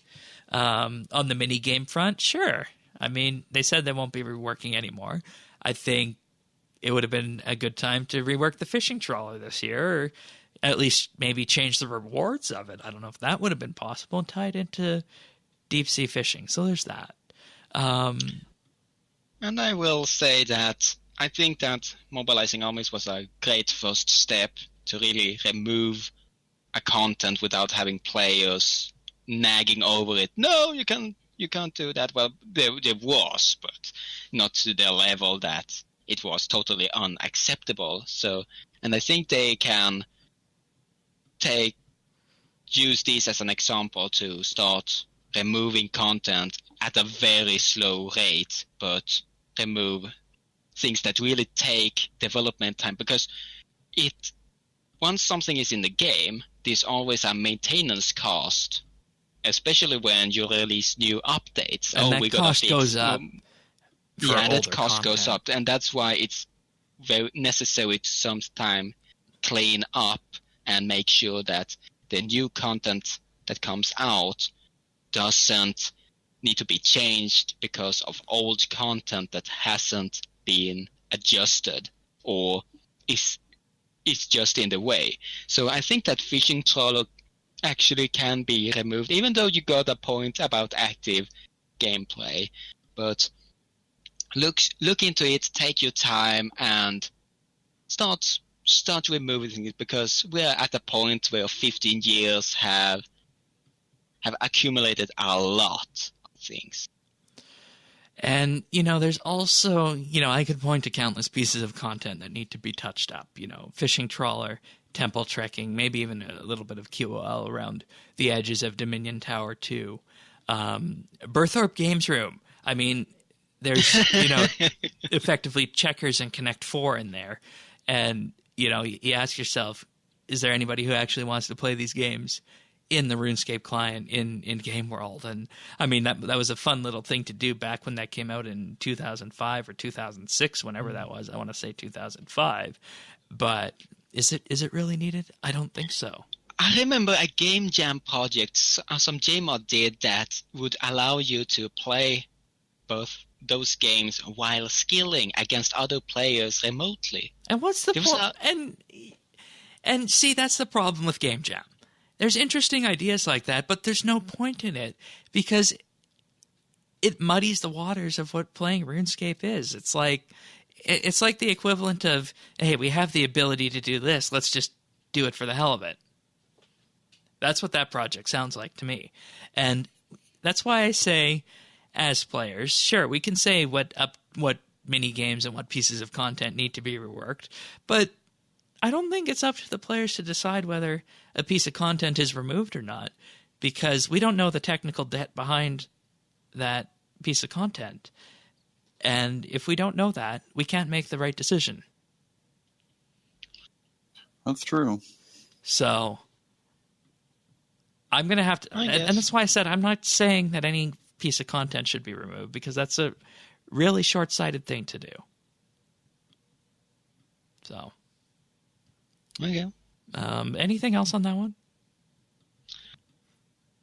No, just make sure that Jagex check their numbers, how often it's used, and then if it takes up space, if it stops new updates from coming in, has a maintenance cost that's not satisfactory with how much it's used by the players, don't be cowards. Don't put it further in the gamer's grotto under Falador. Just take the step to remove it. I'm fine with it, just so that we don't have to hear the excuse of spaghetti code anymore. I mean, get it, axe it. But that's me. All right. Thank you, Chodo. Unhoods. I apparently forgot to say that last week. All right. Now, this next one's from Torgride, directed specifically at Tycho. Does every Swede like to eat sweets? I'm not sure how I want to interpret that. If you're talking about cannibalism, no, sorry, that's not in our Viking culture. But if you mean that every Swede like to eat sweet, like giving them a big beer hug, it's Christmas time, baby. And yeah, maybe yes. But we do have this thing of a personal space, like 1.5 meters around us, and not looking each other in the eye, especially on when being in the bus or in trains. So you didn't abide by that with me. Oh yeah, that's because whenever I'm outside of the country, I can just behave however I want, and nobody will really judge me or anything for that. So I can just be whoever I want. It's just like being out of the closet. So yeah. And I still think we could have taken a better picture when I hugged you. Oh, there's pictures of that. Believe me, you just haven't seen them. Or are we just going to let that go? Yeah. Do you like to roleplay as a trapped princess while at your castle? And will you decorate your tent for Christmas? I have no idea what she means by roleplay as a trapped princess while in my castle. I mean, for those who don't know, I'm an outdoor person, and I like to move around a lot. I mean, last summer, for example, I went out to the mountains with a hiking team. We went 96 kilometers with a bag of 23 kilos up and down. And 96 kilometers was just from horizontally. So I like to move around a lot. So I have actually no idea this trapped princess when I move around a lot. Okay. Will you decorate your tent then? The tent is now packed. I'm sorry. I'm now moved south here in the Nordic lands. I escaped the snow because the snow doesn't come here at the southest part of Sweden. So the tent is packed and I'm not using it currently. So I'm sorry. I'm at the winter house, Torha. So no, and I don't think I will ever get to the point I will live in the north in my tent and just freezing my toes off. But who knows? Who knows? Maybe it will happen one day. All right. And lastly, will you buy her premier membership with your bank of cabbages? I must admit, when player-owned farms was released, a ton of my cabbages was eaten by rabbits, sheep, and cows. But I got plenty of left in case I want to do some cabbage bombing. But I'm sorry, I don't think it has the value we need it to be for it to buy you premium membership. Unless everybody follows Trasiv's advice to hail Brassica Prime as our new overlord and the savior of us all. How do you feel about that, Tanis? I don't know how to feel about that. I'm still stuck on 96 miles. How long does that take? And was it only men? No. It was like... I was like, man, I could not be stuck with just a bunch of smelly dudes for like 2 months now. No. Mm-mm. No, we lived in our own tents, and I actually had a 3-man tent, and everybody was looking at me like, wow, Tycho, you're taking a heavy 3-man tent, and everybody else was just 1-man tent. They said, oh, yeah. And they were everybody, well, now we know how we are going to crash if something goes wrong. And I never told them that this is the only tent I have. So I actually had to carry that. But no, we were a 10-man team with, 6 guys, 4 women. And, but Okay. it wasn't miles, it was kilometers. Well, that still threw me off. You said, 10-man team. I'm like, ugh, I don't know about all that. I can send you some pictures later if you want. We went over to Norway and then walked, like, zigzagged across the Are these the ones Swedish... you posted at Clan Quest? Did I? I'm not I think you sure. posted No, I don't something think so. like that. Oh, okay. All I'm right. not sure. Well, let's see them then. Yeah. Okay. Alrighty, thank you for the questions, everyone. If you guys want to send your own in, email them to questions@rsbnb.com, or you can leave us a DM on Twitter at @rsbnb or update.rsbnb.com/ask. So, moving on to tech news. Tanis, this one's a bit of a follow-up from a few weeks back, isn't it? Sure is. Tumblr making a statement regarding adult content on their platform after they were removed from the App Store due to a string of child pornography being found on the service. So starting on December 17th, adult content will not be allowed regardless of how old you are, they say. They say you can find out what kind of content isn't allowed in the community guidelines. And if you spot a post that you don't think belongs on Tumblr, report it. Now, in regards to what is adult content, this includes photos, videos, and GIFs that show real-life human genitals or females presenting nipples, and any content including photos, videos, GIFs, and illustrations that depict sexual acts. What is still permitted, though, in this list of exceptions are exposed females presenting nipples in connection with breastfeeding, birth or after-birth moment, and health-related situations. So... they also say that written content such as erotica, nudity related to political or newsworthy speech, and nudity found as art such as sculptures and illustrations are also stuff that can be freely posted on Tumblr. So this is the stance that they are taking with this. And I think this pretty much goes in line with artistic expression regarding that in the Western world, right? I think R.I.P. Tumblr. Because that was one of their biggest draws. And then on top of that, their AI apparently is really terrible, and so it's been just going on a rampage. Yeah, and we've talked about this before. Whenever you try and bring AI or any kind of machine learning into image reading, you're going to have a difficult time unless you're Google or Facebook on this. So, you have to do this. You have to have this kind of reaction whenever someone finds something as explicit as child pornography on a platform. Because let's be honest here and just speak frankly. That is the worst and most disgusting and most horrible content that has ever graced the internet in any form. So, when something like that happens, you need to take this kind of response. And I've long been an advocate that countries in general should step up and, try and enforce these kind of guidelines on the internet in general. But, the internet is a place where anybody can start up their own server, and you're going to be able to have these kind of things up on the internet regardless and whatnot. So, there's going to be another site that's going to appear in Tumblr's place where people are going to find these kind of things. But I think when it comes down to it, this will clean up Tumblr for the better. Even if it does have the side effect. If it survives, there's no place for that anywhere ever. Yeah. But the people, I feel like they should have, gone after the individuals responsible, and you lock them up and you throw away the key. They don't ever get out. But from a business perspective, and let's say that there's nothing wrong with adult content in general. Like with its, of age people, consenting adults, fine. I don't think there's anything wrong with that. So I kind of feel like they took like a hatchet when they needed a scalpel.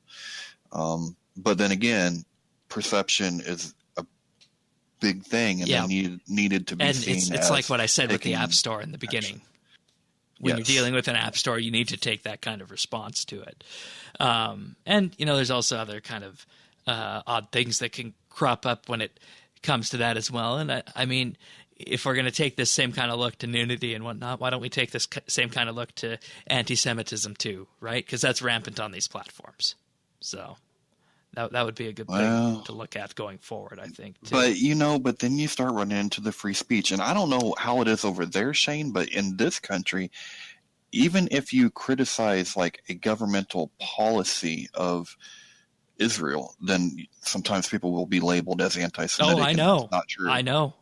And that's the thing. There's just far too much stuff that gets thrown around these days when it comes to anti-Semitism in general that is ignored, and quite frankly, it shouldn't be. And right. Yeah. That's always the weird thing about these kind of things. If you look at what Apple is doing in regards to censoring the App Store, you look at what Tumblr is doing in regards to censoring themselves, or even look at what steps that Gab had to take to be perceived as not a place for white supremacists to go. And granted, there still are some of them on that platform. It's always a question of which way people are going to go with this. And sometimes, you got to take the hammer to it. And even if this ends up killing Tumblr, I think that it's for the better, because that kind of stuff should not have been allowed to happen on Tumblr's platform. Yeah, I agree with that. I mean, to be honest, the internet is a huge thing. I mean, bigger than any of us can ever imagine. But removing these things is a really necessary step forward. And unfortunately, we will never really get rid of it ever. But this is something that really makes the next day a better day.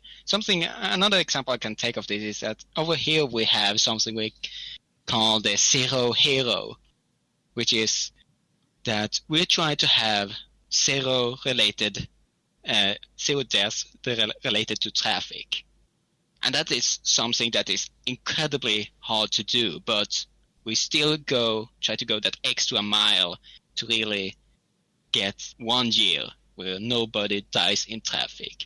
And when you have a policy, when you have an idea, when you have a goal, especially in a company, then that goal will influence its workers.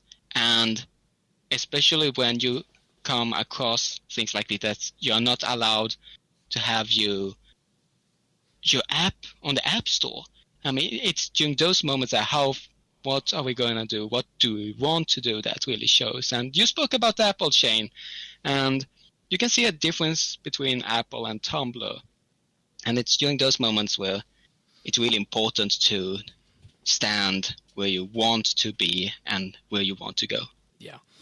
And moving away from Apple, the next one is Microsoft related. And, Tanis, we've talked about Edge before, how it's the browser that you use if you want to have accessibility in Windows 10, because Chrome doesn't really support the voiceover as well as Edge does. I don't know if that's still the case. Yeah, well, the thing that Edge does for me is, so you can set your Windows and your settings, you can set it to like a high contrast, so that web pages that would normally be white will come in black and the writing will be white. It's really helpful, like super helpful for me. But that doesn't carry over into like Chrome or other browsers. It only carries with Edge. So that's why I use Edge. Now, Chrome, you can do it, but you have to have, what do they call them? The little add-on things. Extension. The extension, and it's not as good. I mean, it's great, but it's not as good as what the in-house stuff is with Edge. Okay. Well, Microsoft is going to be rewriting Edge and rebuilding it, developing a new browser that is going to be Chromium-based that will replace Edge. Basically, what this means is that Microsoft is going to be starting over once again from the beginning with their browser. They wrote their own rendering engine known as Edge HTML, which they had great success with. It was much better than Internet Explorer, but no one really used it. Everyone still, of course, used Chrome, Firefox, and the like. And what this has spurred Microsoft to do is move away from Edge HTML and start building a new web browser that will be powered by Chromium, which is just the rendering engine that Google Chrome uses. And as we all know, that is very fast. And I think the upside of this that Microsoft is hoping for is that by embracing Chromium, they'll be able to utilize the extensions that Chrome can use with far less necessary modifications than you would need if you were to build an extension for Edge. You know, we were told from the beginning that Edge would have extensions. They came in waves and came slowly, and then we got the password extensions, but that kind of petered out from time to time, and you know that of course has led to Edge's stagnation in the browser place. And you know, I think what we have to look at now is that everyone's running Chrome or Firefox today, and that's where Microsoft is going with this. You know, I don't blame them. Apple Safari runs on WebKit, which was one of the predecessors to what Chrome did with Chrome's Blink Chromium web engine as well. So this should be very interesting to see if Microsoft can regain part of their browser market share that they once had with IE. I don't know if they will, but interesting thing to think about nonetheless. Yeah, I wonder if that is going to have any effect with the way the accessibility works, because I really hope it doesn't. Yeah, it's actually really good. And see, that's the thing. If you're saying the pages actually change color and they don't in Chrome, that would imply that Microsoft would need to do some modifications to the Chromium web engine in order to get something similar like that to happen. Boy, I hope they do that, because I mean that's a huge thing. Now there are reasons that, like, I use Chrome for certain things, like you said with the extensions. I use Grammarly a lot. You can't get that extension on Edge. Well, you can't get any of them, but so I use that with Chrome. So if I need to make sure there's no mistakes on stuff, I will always use Chrome. But then I'm constantly turning on and off the high contrast button, because one page might have a dark output that I can see real well, but then you go to the next one and I'm blinded by the light and I have to turn it back on, so it's a lot more finicky. Yeah, and hopefully they will do this, because it's Microsoft, and Microsoft needs to make sure that the entire OS is accessible. So fingers crossed on that, but will be interesting to see if this makes it into next year's big version of Chrome, or rather Windows, that we're looking into. So I really remember when Edge came out, they really presented with a huge confidence, and I actually tried it a bit, but for me it was like I already was all into Chrome, and for me it's very hard to change habits. Yeah, so, definitely. So that's the thing that's going to be really hard for people to change from Chrome to Edge, when the question they have to get past is, why change when I'm happy with what I have? Why do I have to change habits? So if they find this niche, this one thing that Chrome doesn't have, and really present it with confidence, then I think this can go forward. Indeed.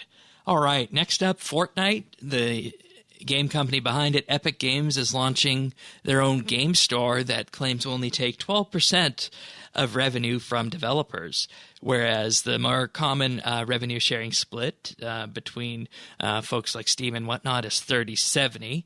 Epic is only planning to take 12%, so that means that 88% of revenue that comes in for a given game will go to the actual developer. And Epic Games CEO Tim Sweeney said that as a developer ourselves, we've always wanted a platform with great economics that connects us directly with our players.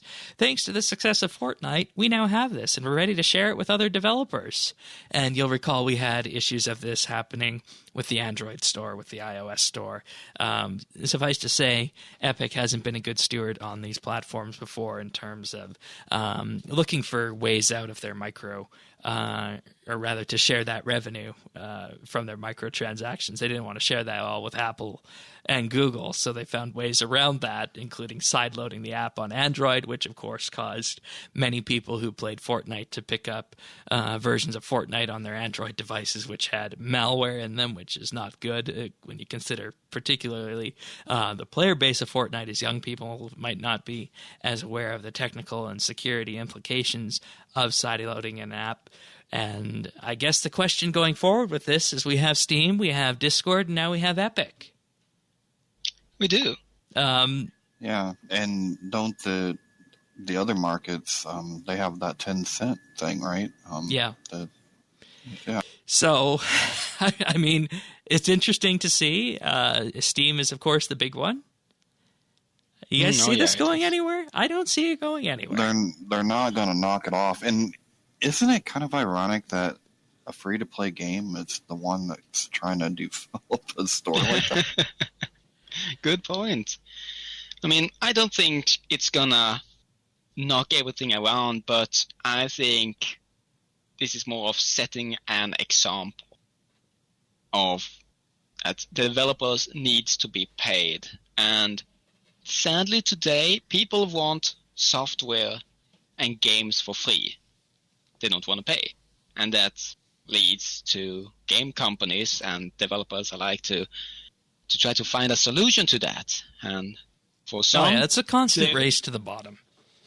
Yeah, well, and think about this. So they're paying 12. So you pay 12%, but how small is that? How small is that audience going to be? Like, I'm not a game developer, so I don't know if this is really fair. But to me, it sounds fair to do a 70-30 split because look at Steam's platform. If you're a PC gamer, you have Steam. Like that is a huge audience. It's worth 30%. I mean, in my book, it would be. You know, it was worth 30% at that one point in time, but the problem that has started to plague Steam in the recent years is that there's just so much garbage on the platform. There's so many games released, and a while back they also had an issue with reviews. They fixed that with the adding a time window to the reviews so that, you know, people can't come in and crash something and have it reflect that it was horrible at one point in time and whatnot. So, you know, there are problems with Steam and whatnot, but, you know, Steam is the platform for this. And, I mean, I think if they were going to look at this in a way where they would at least have some area of success is take the model where, as Epic Games, you go out there, you look for a game dev company that's looking to get their product out to market. You look for a similar marketing strategy to what Fortnite does, a similar monetization strategy to what Fortnite does, and that would be a natural fit for this kind of platform. I don't think you're going to draw the likes of, you know, maybe, you know, EA or whatnot on here as well to put their games on there like they do in their own Origin store because they have that, or anything on Steam. It's just too big to look at that. So I think they need to look smaller, and if they start small, then this might turn out to be something eventually. But unless they start small, I don't think we're going to see that. So. Yep, agree. Yeah, so keep a good policy and set an example. It will change things. Alrighty, so moving on to other things this month, including the wrap-up of the November Skill month, and oh boy, Tanis, you won. I won. You won with 72.2 million cooking XP gained. Flash was in second with 70.6. He competed to the very end. He did, and had he had more room, could have won. He might have beat you. I don't know. It would have been different. Then again, the whole strategy would have probably been a little bit different. Yeah. But how cool is it to be? I'm either, the first or the second Second. host, the second host to ever do this. Because I have won Farming Skill of the Months before. Well, see, I thought that, but every time Earth's around, he always That's fake news. That's fake news. So yeah, I mean, it was cool, and I've never been in a competition that changed so dramatically between what you're, from the beginning to the and the end. And then you had the middle part with the double XP weekend in it too. Yeah, and I'm just glad I can still say I've never lost a cooking competition, and I don't think I'm gonna be doing this anytime soon. I'm happy with my place in history, and we're good.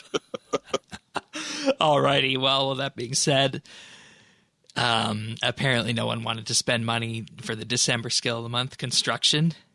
4 competitors. First place is Casper with 7.1 million XP gained. Second place is X-Blades with 52K. Okay. So there we go. Whoop-de-doo. I think actually I got a shot. You're not signed up. Oh, okay. I'm gonna do that first. You can't sign up. It's already started. Sorry. Oh. But Okay. with that being said, we're going to move on to some other things with that too, including our Informer Roundup, where we talked about November's articles, unpacking Jagex's financials, the Needle Skips quest, and the power of polish in the RuneScape mining and smithing beta. Also, unlocking full manual part 2, the power of spellbook swap and combat dummies from David.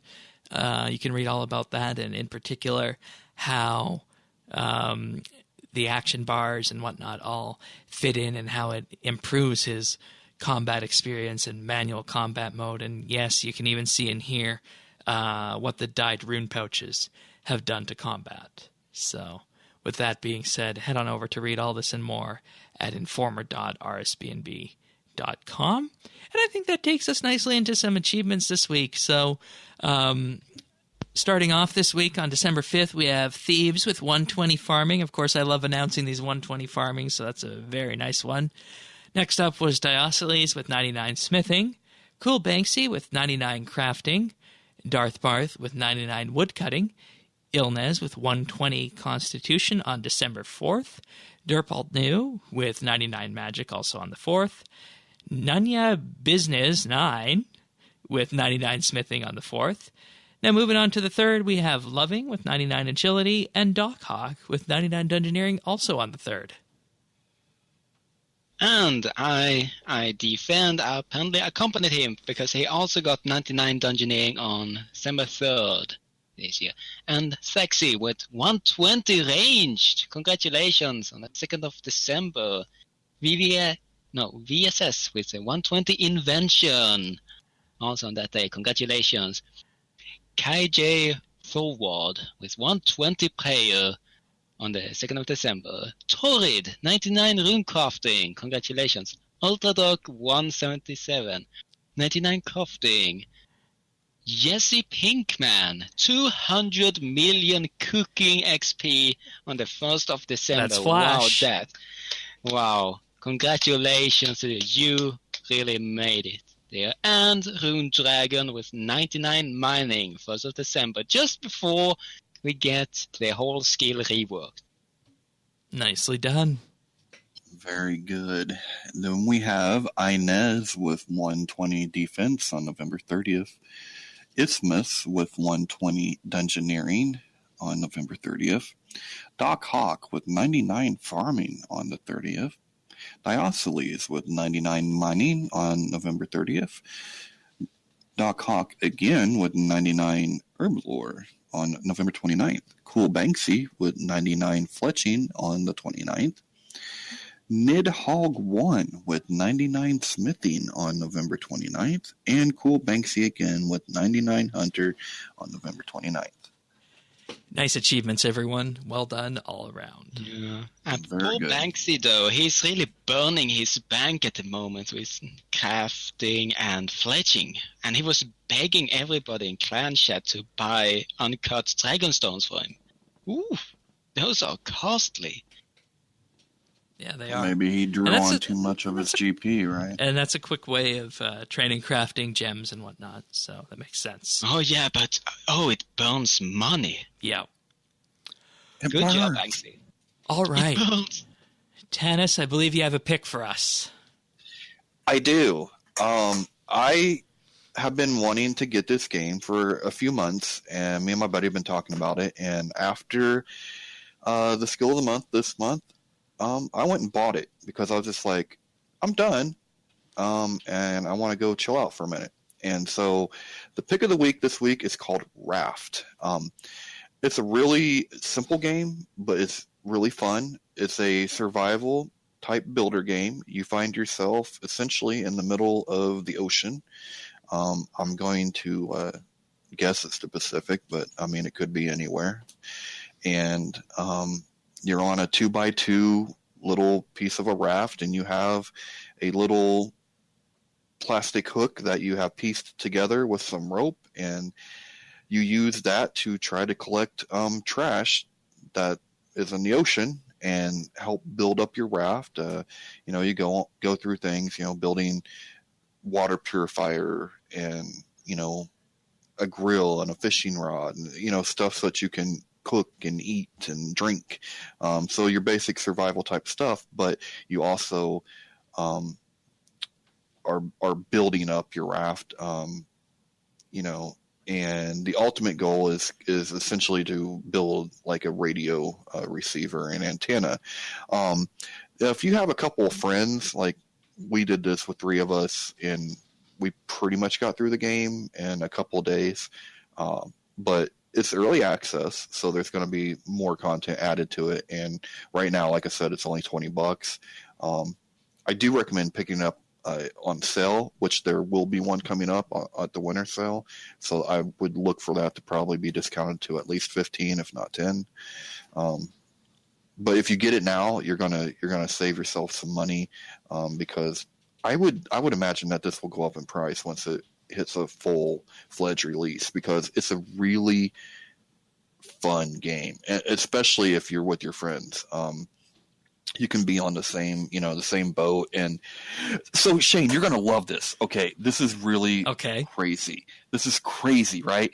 So the first night that my 2 buddies got it, we jumped on this raft, right? We had no discussion. Like, we did not sit down and, like, figure all this stuff out, like who was doing what, but we just naturally somehow I started fishing, and I was just providing all of the food and everything. And one of my friends was like providing, he was like the engineer that was building everything and planning everything and telling us what we needed to, what resources we needed to get and this and that. Meanwhile, our other buddy was kind of playing defense because there's a big shark that eats your raft and you. So you kind of have to watch out for him and poke him in the face, if he comes around. So he was doing that. And I was like, this is kind of crazy, like, is this how society could have been or should be? Because we didn't even talk about this. We just got in where we fit in and did our jobs. The question, though, is if this was real life, would the idea that you're actually out in the ocean affect it and your ability to work with this? And also, you're obviously not food starved while you're doing this, so that might have an effect with it too. That's true. I just thought it was funny how we didn't talk. It just happened. It was very organic the way it happened. It sounds like a very good co-op game for maybe this is something to look at for the future team building. That's actually a really good point. Not necessarily Raft, but something similar to it. Yeah. No, it's actually. Yeah, I would agree with that. So, yeah, I mean, that's my pick of the week. I really like this game. Like I said, it's a lot of fun. There will be more content. There's not a ton now. Like I said, you can get through it in a couple nights, but I think it's worth it, and especially on sale. it's worth it. Alrighty then. Raft, you can find it on Steam. Full link in the show notes at update.rsbnb.com. So what have we been up to? What have you been up to, Tycho, since you're guest here? So I've been doing a game called Real Life, and you wouldn't believe how high quality it is. But you mean no pixels and everything? Everything is just so real, 5 cents and everything. Anyways, so I've been getting a job, and I'm a personal technician now who go around to people's houses and teach them how to do simple technical stuff like transferring data from an old phone to a new one, to place their router in a very good spot in the house to get the best coverage as possible, and other technical stuff. And I get to use my legs and just go from door to door. So that's another reason to leave the car at home. Just stretch your legs a little bit and just enjoy the air. Not that I had a car to begin with, but I could always take up the bus. And in RuneScape-wise, I just came back 2 days ago and looked what has happened around here, and the needle skips. A new quest. So I just sat down and went through it, and I really liked it. And I must say, I skipped your podcast talking about it because of obvious reasons, but I really liked it. And you mean the spoilers, obviously. Yeah, spoilers, obviously. And then I sat down and okay, what's next? And then I took a look at the offers Jagex had. Premier Club. I've never been a gold Premier Club member. And I said, okay, why not? I will try it once. I look at the price, 20 bonds. How in the world am I going to get 20 bonds? So I look at my cash stack, and I'm like, yeah, I need to sell something. And this is why you should play as an Ironman, folks. If you just hoard things by actually doing it yourself, you will find that your bank is actually filled with valuable stuff. And I already had 2 bonds, so 18 bonds later, and I now gold Premier member. Well, it's amazing you found that much cash in your bank. I don't think I have that much cash. Wow. Yeah. Well, you told me about your amazing Herbronze chain, so I'm not. If you do that for a couple of hours, you would be able to get gold Premier. But you're your grandfather, right? Yeah, I'm at the grandfathered $5 rate, so I'm not this year. And, even then, the herb runs, you got to do multiple of them a day. And, RS Mobile would definitely help with that. So yeah, and one small thing, I also been playing a lot on my questing account, and now and then while I will actually in real life. So, and I've been questing a ton, and some quests I haven't done in like 8 years, and it's so nostalgic, really, to see how things were back in the day and play it now with NXT, like modern graphics, and like, wow. So that was a long trip down the memory lane. All right. How about you, Tanis? I haven't done a ton. I have done enough to buy Grace of the Elves and test that out and work with that. Also was talking with some friends of mine that had purchased the other ones, kind of doing some research for a article and stuff. That's really about it. I played, like I said, I played a little bit of Raft. Tycho, I think IRL graphics suck. No. What kind of graphics card are you using? A broken one. Well, there's your problem. You need to buy a new one. Yeah, okay. But yeah, that's been pretty much it. All right. As for me this week, I did some herb lore, and it's always against conventional wisdom to do herb lore at any other time other than double XP weekend, but I had 1,000 extreme attack, strength, defense, ranged, and magic potions just sitting in my bank, and I didn't like the way they were looking there, so I just mixed them into overloads, even though it wasn't double XP weekend. And as a result, I'm only 7.6 million XP away from 120 herb lore. Oh! Wow. We need to get a party Nice. going, Shane. A big one. Yeah, maybe we'll see about that. No, maybe. There must be one, Well, Shane. I need to figure Just out what I invite- want to do with that for the rest, you know? Rest of the XP. Wait till February. Maybe. Because I mean, you cut the costs by a third there if you have the or half of what it would normally be. So a third of the XP that you would normally need if you have double XP already sitting on the account. So we'll see. I might be Just tempted nail to get a it before. date, and I will go far and wide and ensure that you get 50 people for it. Oh, Okay. I can do that on my own. Oh, Tycho, Okay, I good. think what we need to do is like just totally cover the ground in like Guam or something. Just some kind of herb. Oh, yeah, that's a We good see nothing idea. but herb. Yeah. That's a good idea. I'm writing it down right now. There you go.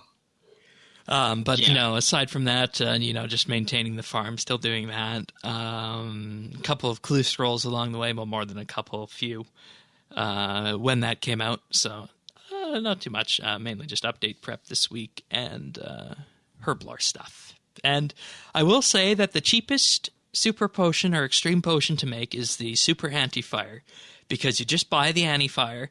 Then if you have the 99 thieving cape, you have your exoskeleton, and you have your desert amulet. The desert amulet gives you double phoenix feathers, and what the thieving cape does is it notes the phoenix feathers. So you can literally just sit there and spam click that phoenix, and you'll have 100, 200, 300 feathers within minutes, making it the cheapest super potion to make, or extreme potion. But what do you use the Beautiful. potions for? Super anti-fires. Searing overload. Yeah, searing overloads, or the big super overload salve at 99. And I mean, I don't know if you're going to need that many, but it's something you can definitely do. You need to visit the Elite Dungeon 2 more often and use those potions. Yeah, that would be one place for it. So, and I'm not sure how many searing overloads I'll make. I mean, I have like 150 of the potions just sitting in my bank. That might be the limit of it. Is I don't see myself fighting that many dragons. So we'll see. Or we can hope that Elite Dungeon 3 have some giant dragon that requires like 10 super anti-fire potions per Maybe. battle.